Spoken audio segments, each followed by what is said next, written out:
no son necesariamente taxativas, son formas enumerativas de ir definiendo cómo pueden ser las fuentes. Y a cada uno le gustará una u otra. Yo creo que son todas interesantes, todas son necesarias para poder profundizar el estudio de las fuentes y diversificarlos. Por ejemplo, algunos dividen en materiales y formales. Las materiales son el derecho interno, el derecho internacional, las convenciones colectivas, las ideologías, la realidad económica. Esas pueden ser fuentes materiales. Y las formales están relacionadas con los órganos que determinan, que establecen esas normas. Normas de diferente tipo. Por ejemplo, el Poder Legislativo, las leyes, el Ministerio de Trabajo establece resoluciones, secretarías de Estado,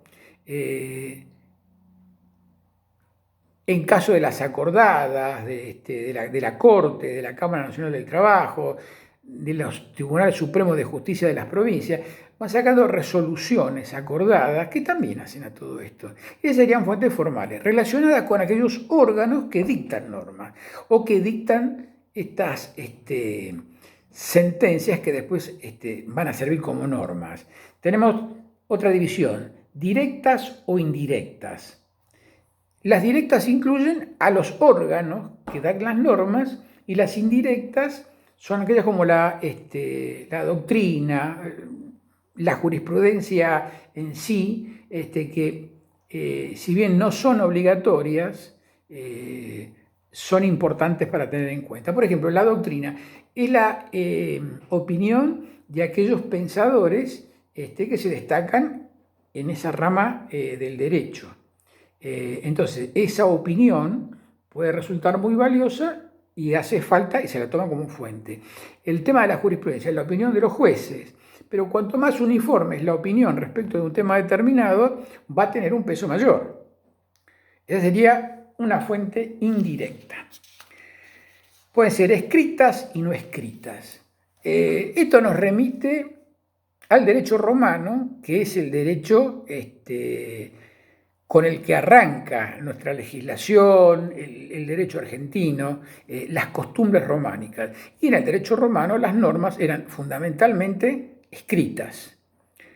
Lo opuesto, lo contrario, surge en el derecho anglosajón, donde se manejan por otro sistema, por el sistema de leading case, y no por la norma escrita. Pero es una forma más de diferenciar las fuentes. También tenemos fuentes respecto del ámbito público, respecto del ámbito privado, respecto del derecho internacional. Fuentes del ámbito público tenemos la Constitución Nacional y en este caso de la Constitución Nacional, siguiendo a Hans Kelsen, tendremos que empezar por el punto máximo, por el de mayor jerarquía, en cuanto a la legislación positiva, y ese es la Constitución Nacional. Y en el caso argentino, el artículo 14 bis. El artículo 14 bis es de lectura obligatoria, porque es lo que tiñe, lo que funda, lo que desarrolla nuestra materia, que es el derecho del trabajo.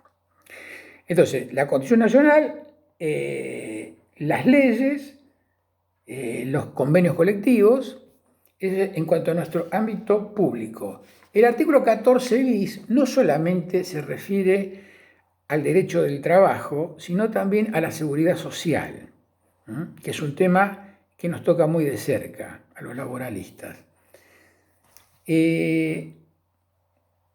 Tenemos la ley como fuente normativa de mayor importancia y después por debajo de la ley están resoluciones, acuerdos, etc.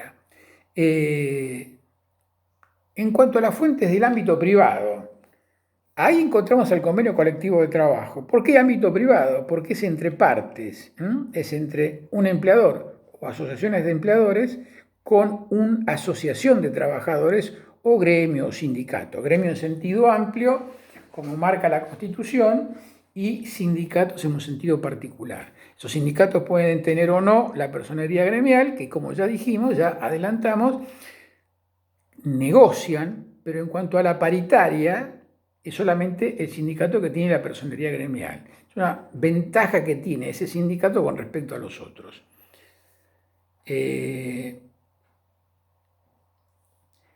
contrato individual es ese contrato que existe entre el trabajador A y el empleador B, si bien establece condiciones para ese contrato de trabajo, jamás puede ir en contra de los mínimos establecidos en el convenio colectivo de trabajo, ni en contra de la ley de contrato de trabajo.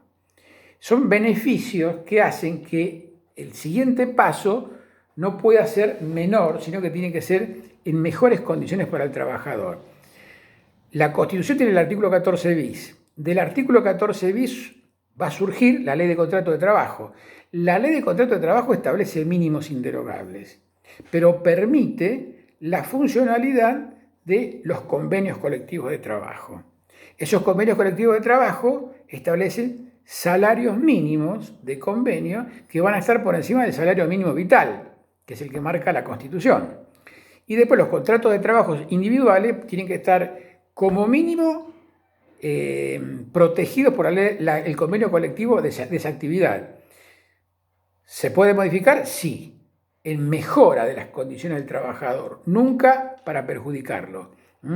Por eso, a medida que se avanza un escalón, ese escalón tiene que tener en cuenta el escalón anterior para no perjudicarlo, para no disminuirlo. Lo que se puede hacer es mejorar principio de progresividad, principio de no regresividad. Eso está en la Constitución Nacional.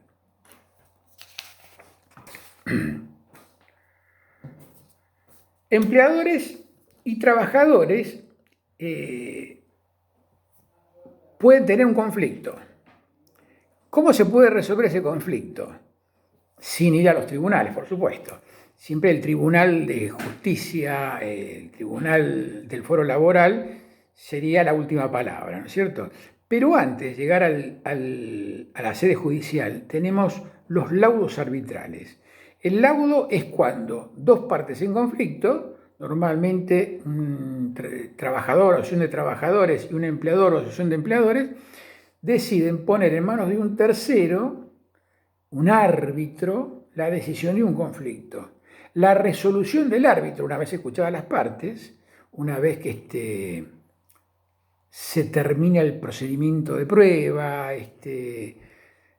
una vez que se termina de estudiar el conflicto, resuelve. Esa resolución se llama laudo arbitral y es obligatoria para las partes. Ese laudo es obligatorio, imperativo, y las partes tienen que respetarlo. Con respecto al laudo arbitral, tenemos el artículo 1 de la Ley de Contrato de Trabajo. Este es importante. A mí me gusta ir llevando una lectura de lo que vamos diciendo en clase con la Ley de Contrato de Trabajo para poder familiarizarnos con el manejo de la Ley de Contrato de Trabajo. Recién habíamos hablado o hecho mención al artículo 4, ahora al artículo 1.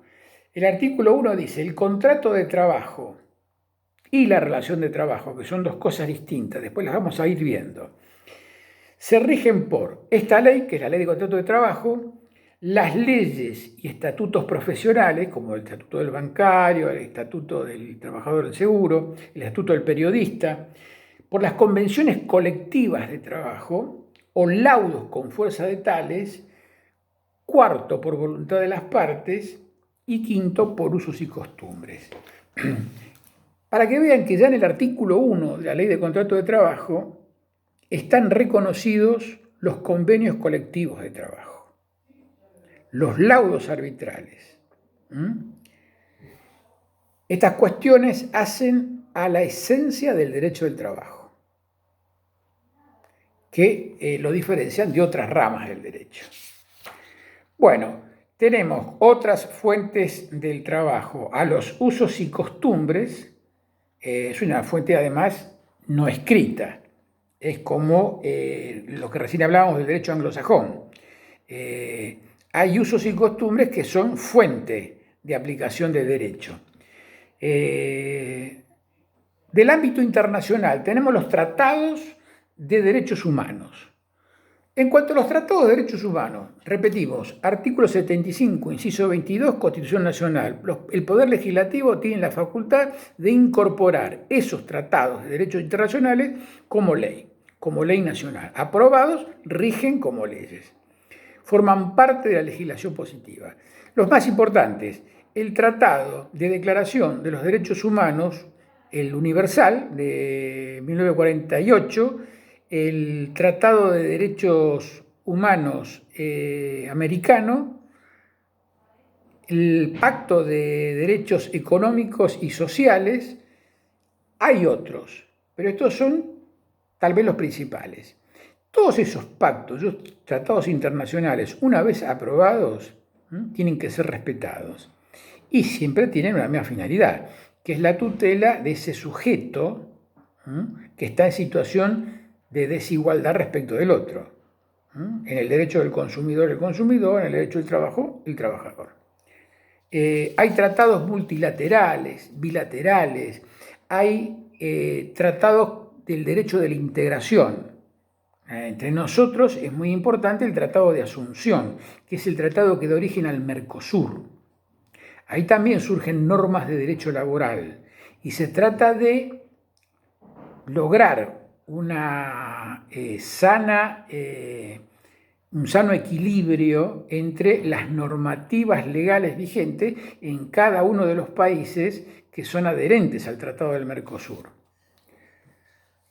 Y bueno, también habíamos hecho ya mención de los convenios de la OIT y los principios que surgen de los convenios de la Organización Internacional del Trabajo. Bueno, espero que esto les haya abierto la posibilidad de, cuando se enfrenten con los libros, cuando se enfrenten con la literatura de nuestra materia, por lo menos en cuanto al tema de las fuentes, estar más o menos preparados. Y para cualquier pregunta, no tengo ningún inconveniente, pueden mandarme por mail. Los mails están en el listado de la UCI, tanto para la doctora Yamila Cabrera como para mí, no va a haber inconveniente. Bueno, espero que les haya sido de utilidad. Muy bien, hasta luego.